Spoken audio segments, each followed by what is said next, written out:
and welcome to the competitive classes. My name is Ankita Agarwal and I will be your mentor for the English section of your exam JK Bank Clerk और PO. तो अगर आप probationary officer का exam देना चाहते हैं या banking associates का एग्ज़ाम देना चाहते हैं तो दोनों ही एग्ज़ाम्स में इंग्लिश जो है वो एक बहुत इम्पॉर्टेंट पोर्शन ऑक्यूपाई करती है हमारे प्रिलिमिनरी एग्ज़ाम का।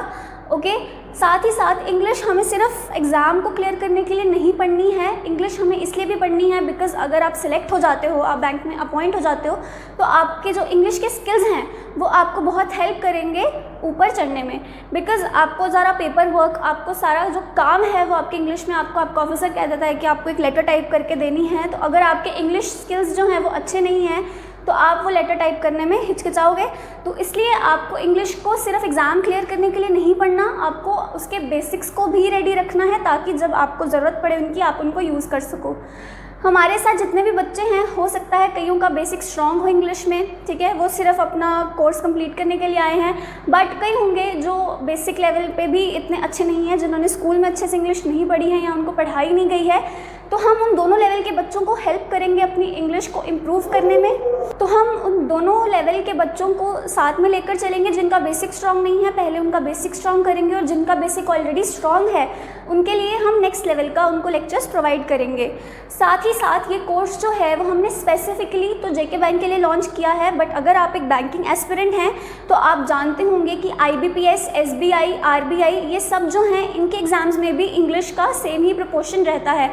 हाँ, RRB के केसेस में जिसकी नोटिफिकेशन अभी निकल चुकी है और अगर आप इंटरेस्टेड हैं तो आपको फॉर्म ज़रूर फिल करना चाहिए।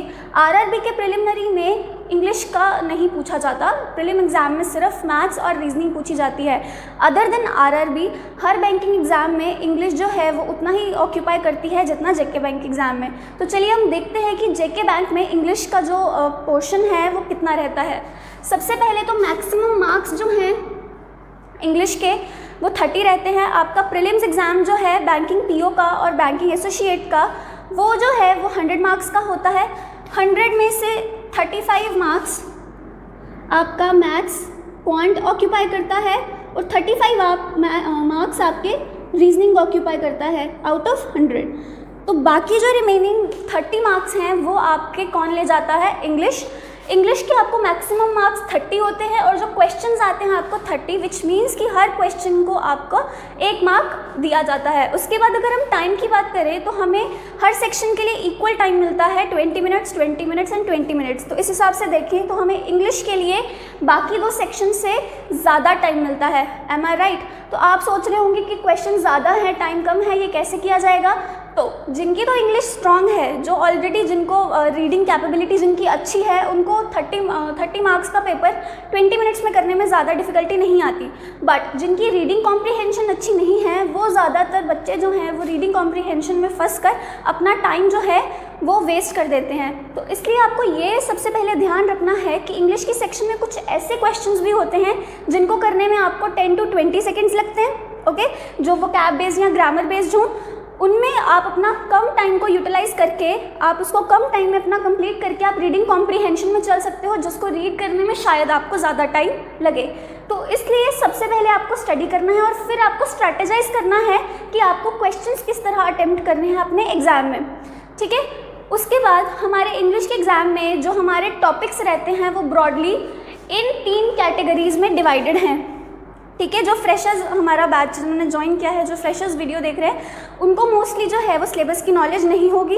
ओके, आप सोच रहे होगे कि हमें नाउन पढ़ना है, वर्ब पढ़ना है, टेंस पढ़ना है, प्रोनाउन पढ़ेंगे, हम एडजेक्टिव एडवर्ब पढ़ेंगे।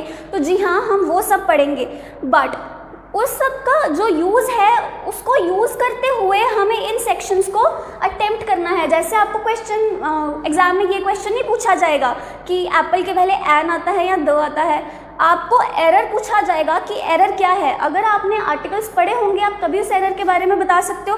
तो चलिए पहले सिलेबस डिस्कस करते हैं।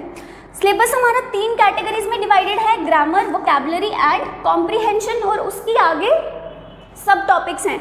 अब कॉम्प्रीहेंशन में देखते हैं कि क्या टॉपिक्स हैं। मैं आपको ब्रीफली बताऊंगी कि कौन से टॉपिक में कैसे क्वेश्चंस पूछे जाते हैं और फिर हम उसको आने वाले लेक्चर्स में धीरे धीरे डिस्कस करेंगे। तो कॉम्प्रीहेंशन पहले देखते हैं, रीडिंग कॉम्प्रीहेंशन। रीडिंग कॉम्प्रीहेंशन में क्या होता है, आपको पैराग्राफ्स दिए जाते हैं, सेट ऑफ पैराग्राफ्स दिए जाते हैं और उनके बेस्ड पे आपको क्वेश्चंस पूछे जाते हैं।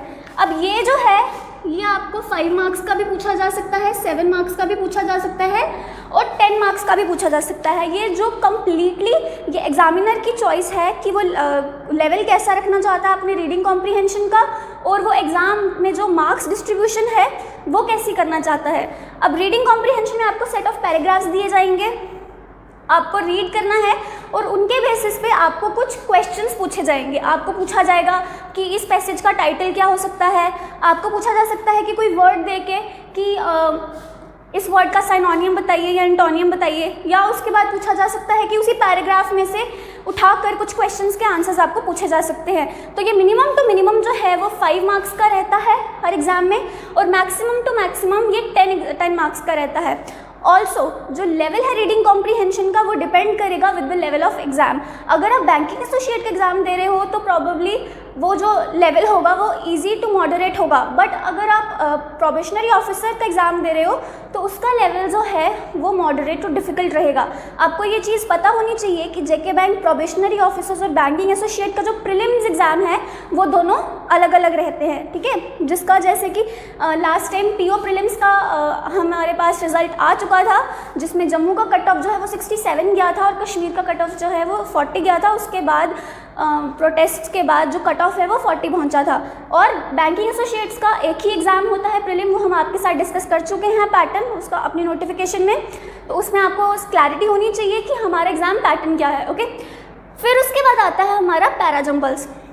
पैरा जंबल्स में क्या होता है, आपको जंबल दिए जाते हैं, कुछ 4-5 लाइनें दी जाती हैं, आपको प्रोवाइडेड की जाती हैं और उसको आपको जंबल फॉर्म में दिया जाता है। आपको रीअरेंज करके उसको एक सूटेबल पैराग्राफ बनाना होता है। अब देखो with the passage of time इसका जो लेवल है वो भी बहुत ज़्यादा इंक्रीज़ कर गया है। जैसे कि पहले आपको सिर्फ 5 या 4 स्टेटमेंट्स दिए जाते थे, अब आपको ऐसा नहीं है, अब आपको 7 to 8 स्टेटमेंट्स भी दिए जा सकते हैं, जिसमें 1 या 2 सेंटेंस जो है वो फिक्स्ड होते हैं अपनी जगह पे, और आपको बाकी के सेंटेंसेस को रीअरेंज करना होता है और एक पैराग्राफ सूटेबल बनाना होता है, ओके। तो अब ऐसा ज़रूरी नहीं, अब इसमें से जो है ये ज़्यादा से ज़्यादा 5 मार्क्स का आता है आपके एग्ज़ाम में, ओके। उसके बाद अब इसमें जो है ये बच्चों को मोस्टली बहुत डिफ़िकल्ट लगता है, तो आपको गलत अटैम्प्ट नहीं करना है। सही क्वेश्चन के लिए आपको 1 मार्क मिलेगा, बट वहीं अगर आपका आंसर गलत जाता है तो आपका -0.25 मार्क्स भी जो हैं वो कटते हैं। तो आपको सबसे पहली बात तो ये श्योर करनी है कि आप वही क्वेश्चन अटैम्प्ट करो जिनके बारे में आप श्योर हो। फिर उसके बाद आता है हमारा पैरा कंप्लीशन। पैरा कंप्लीशन जो है वो ज़्यादातर देखने को नहीं मिलता अभी हमारे एग्जाम्स में। इसमें क्या किया होता है, जैसे 3 पैराग्राफ्स दिए हैं तो आपको या तो फर्स्ट पैराग्राफ में फिलिंग करनी है या सेकंड में करनी है या थर्ड में करनी है। इसको अभी हम स्किप कर सकते हैं बिकॉज ये आजकल ज़्यादा देखने में नहीं मिलता।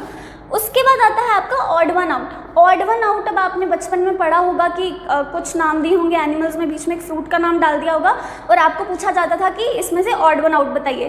तो सिमिलरली अब रीडिंग कॉम्प्रीहेंशन का पेपर कट लेवल डिफिकल्ट करने के लिए क्या किया जाता है, सेंटेंसेस दिए जाएंगे आपको 4 to 5 और उन सेंटेंसेस में से पूछा जाएगा आपका कि जो ऑड वन आउट है, जो उस पैराग्राफ की थीम के साथ रेलिवेंट नहीं है, जो इररेलेवेंट सेंटेंस है उसको निकाल के बाहर कीजिए। तो ये भी मैक्सिमम 5 मार्क्स का आएगा,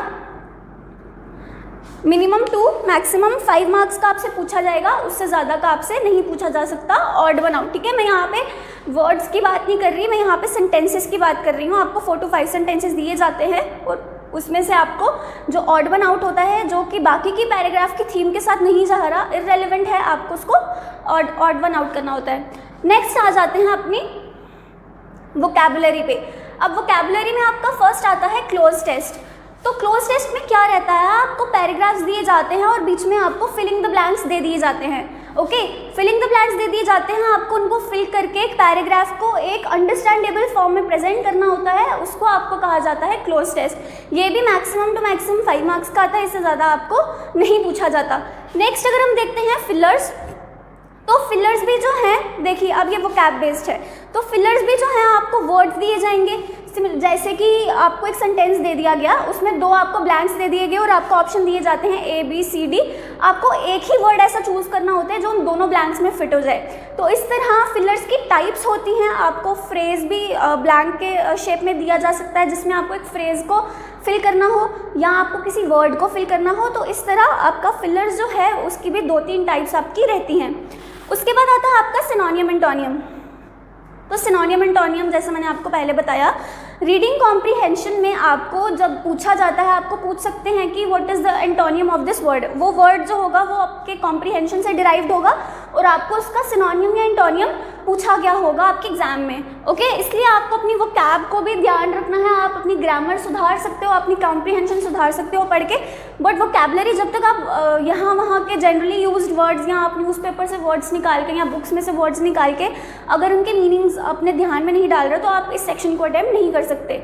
उसके बाद आता है आपका word swap. Okay, word swap में क्या है, आपको सेंटेंस दिया जाएगा। ओके, सेंटेंस में आपको 4 to 5 वर्ड्स जो हैं, एक कॉम्प्लेक्स सेंटेंस दिया जाएगा। कॉम्प्लेक्स सेंटेंस मतलब एक इलेबोरेटेड सेंटेंस दिया जाएगा, उसमें आपको 4 to 5 वर्ड्स जो हैं वो आपको दिए गए होंगे हाईलाइटेड। अब आपसे पूछा जाएगा कि कौन से ऐसे 2 वर्ड्स हैं जो आपस में स्वैप करते हैं तो उस पैराग्राफ की जो सेंस है वो बनती है। उसके विदाउट अगर आपको वैसा ही लिखा हो तो आपको वो सेंटेंस समझ नहीं आएगा। तो आपको जो इनकरेक्ट वर्ड्स वहाँ पे दिए गए होते हैं आपको उनको ठीक करके लिखना है, तो उस चीज़ को कहते हैं वर्ड स्वैप।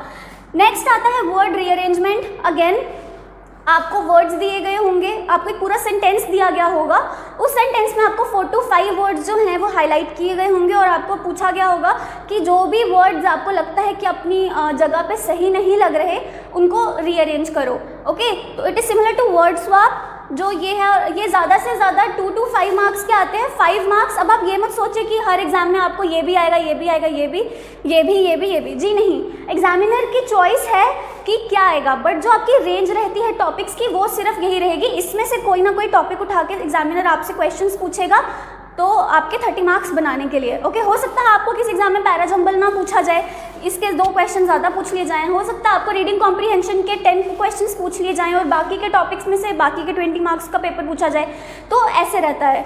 नेक्स्ट आते हैं हम ग्रामर पे। तो ग्रामर में आपका फर्स्ट टॉपिक है एरर। एरर में क्या रहता है, आपको एक सेंटेंस दिया जाएगा। ओके, सेंटेंस में आपको पूछा जाएगा identify the word which has been wrongly spelled और ग्रामेटिकली रॉन्ग। ओके, वो होती है एरर डिटेक्शन। आपको पूरे सेंटेंस में हाईलाइटेड वर्ड्स में से देखना है कि कौन सा वर्ड जो है आपको गलत दिया गया है। ऑल्सो एरर डिटेक्शन की एक और टाइप है, आपके सेंटेंस को 4 to 5 पार्ट्स में डिवाइड किया जाता है। ठीक है, एक कॉम्प्लेक्स सेंटेंस ले लिया, उसको 4 to 5 पार्ट्स में जो है वो डिवाइड कर दिया। अब फिर उसके बाद क्या करेंगे, वो पूछेंगे कि कौन सा पार्ट है सेंटेंस का जो रॉन्गली आपको दिया गया है। तो एरर डिटेक्शन में आपको वर्ड डिटेक्ट करने के लिए भी बोला जा सकता है और एक पोर्शन, एक फ्रेज जो है सेंटेंस का वो भी आपको पूछा जा सकता है कि वो रॉन्गली ग्रामेटिकली रॉन्ग हो या मीनिंगफुल ना हो या तो कोई भी उसमें एरर हो। नेक्स्ट आता है आपका फ्रेज रिप्लेसमेंट। तो फ्रेज रिप्लेसमेंट में क्या है, आपको एक सेंटेंस दिया जाएगा, एक उसमें से एक पोर्शन जो है वो आपका हाईलाइट किया जाएगा। अब उस क्या ऑप्शंस में आपको दिए जाएंगे 4 to 5 फ्रेज और उन फ्रेजेस को आपको क्या करना रहेगा, आपको एक उस फ्रेज को रिप्लेस करना है from one of the options, जिससे कि उस सेंटेंस का मीनिंग जो है वो क्लियरली हमारे सामने आ जाए। ओके, आपको एक मीनिंगलेस सेंटेंस दिया जाएगा विद फ्रेज जो कि हाईलाइटेड होगा। आपको 3 to 4 ऐसे फ्रेजेस दिए जाएंगे जिनमें से एक जो है वो आपका सूटेबल होगा उस फ्रेज के साथ रिप्लेस करने के लिए, तो इस चीज़ को बोलते हैं फ्रेज रिप्लेसमेंट। नेक्स्ट आता है हमारा सेंटेंस इम्प्रूवमेंट। सेंटेंस इम्प्रूवमेंट में क्या है, आपको एक कॉम्प्लेक्स सेंटेंस दिया जाता है। ओके, कॉम्प्लेक्स सेंटेंस दिया जाता है और आपके नीचे उसी सेंटेंस को थोड़ा सा रीशफल करके उन सेंटेंसेस को दिया जाता है। सेंटेंसेस को रीशफल करके या ग्रामेटिकली थोड़ा सा चेंज करके या कोई और उसमें चेंजेस करके आपको 4 ऐसे सेंटेंस दिए जाएंगे और आपको पूछा जाएगा कि आपको कौन सा सेंटेंस जो है वो इससे बेटर लग रहा है या जो ग्रामेटिकली सही लग रहा है। आपको एक सेंटेंस दे दिया गया और 4 ऑप्शंस दे दिए गए, आपको उन 4 ऑप्शंस में से चूज़ करना है कि आपको बेटर सेंटेंस कौन सा लग रहा है। आपको ग्रामेटिकली अगर उसमें कोई मिस्टेक है तो आपको उस मिस्टेक को रिमूव करके सेंटेंस को चूज़ करना है। नेक्स्ट आपका आता है कनेक्टर। कनेक्टर में क्या होता है, आपको 2 सेंटेंस दिए जाते हैं और ऑप्शंस में आपको 4 सेंटेंस दिए जाएंगे। ईच सेंटेंस उन 2 कनेक्टर्स को जोड़ के बना होगा। Are you getting my point?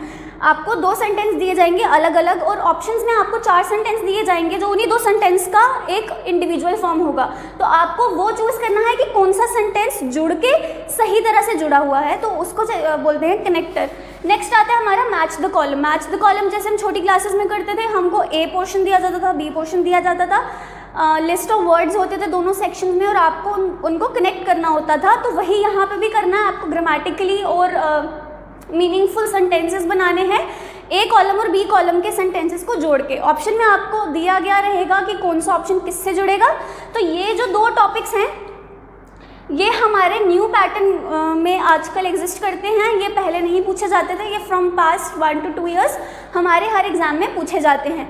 तो स्टूडेंट्स आपको क्या अचीव करना है, आपको सबसे पहले तो अपनी इंग्लिश की स्किल्स आपकी डेवलप करनी है। आपको देखना है कि इन 3 सेक्शंस में से आपका स्ट्रॉन्ग कौन सा है, उसको तो आप अपना इम्प्रूव करो ही, बट जो आपका स्ट्रॉन्ग नहीं है उसको भी आप इम्प्रूव करो। फॉर एग्जांपल कई बच्चों को रीडिंग कॉम्प्रीहेंशन में बहुत प्रॉब्लम आती है बिकॉज उनकी रीडिंग बहुत स्लो होती है। तो वो आप कैसे इम्प्रूव कर सकते हो, वो आप अपनी रीडिंग को, हैबिट्स को बनाओ। आप न्यूज़पेपर रीड करो, अपने फ़ोन में आर्टिकल्स वगैरह रीड करो। तो हम क्या करेंगे, हम वीक टू वीक हम आपको रीडिंग कॉम्प्रीहेंशंस प्रोवाइड करेंगे, आपको वोकैबुलरी का थोड़ा बहुत प्रोवाइड करते रहेंगे। साथ साथ में आपको उन वर्ड्स को लर्न करना है। देखो कोई स्फेयर नहीं है, आप जितना लर्न करोगे आप उतना ग्रो करोगे, उतना एक्सेल करोगे। तो आपको क्या करना है, आपको इस सिलेबस आपका बस यही है। अब इन सिलेबसेस को अचीव करने के लिए आपको जो टॉपिक्स पढ़ने हैं वो हम नेक्स्ट लेक्चर से स्टार्ट करेंगे। अब आप देखो, अगर आपको सपोज जैसे आपको क्लोज टेस्ट करना है या आपको एरर करना है, तो आपको जब तक वर्ब के बारे में नहीं पता होगा आप एरर कैसे डिटेक्ट करोगे। जब तक आपको एडजेक्टिव के बारे में नहीं पता होगा कि वो क्या होता है क्या नहीं होता, तो आप कैसे अपना एरर डिटेक्ट कर सकोगे। तो इन सभी टॉपिक्स को कंप्लीट करने के लिए हमें वही बेसिक टॉपिक्स पढ़ने पड़ते हैं इंग्लिश के।